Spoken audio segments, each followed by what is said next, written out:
আসলে দর্শনের প্রতিবাদে আজকের এই মানববন্ধন।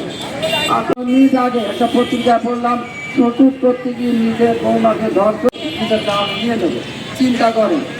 তৃতীয় শ্রেণীর একটা ছাত্রীগুলো খবরগুলো পড়লাম, হাওয়া করে কেটেছি। এই আসমা পরপরে যে কন্যাকে ধর্ষণ করলো, সে ধর্ষণ বাদীর বিচার চাইতে যে সেও খুন হলো। একটা হাই স্কুলে মেয়েকে পড়ায়, সে দুঃখ হয়ে পড়ছে আমার নিজের প্রতিবাদ করি।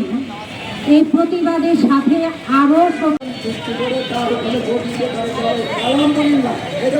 সভাবে তার যৌন নিপীড়ন করা হয়, তাহলে আমাদের দেশে সভ্যতা মানব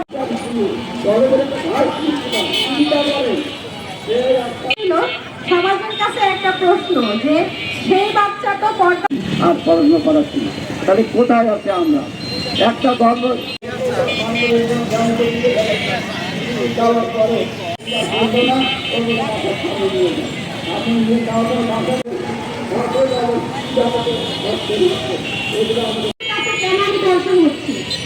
আমাদের মানসিকতা চেঞ্জ করতে হতে পারে।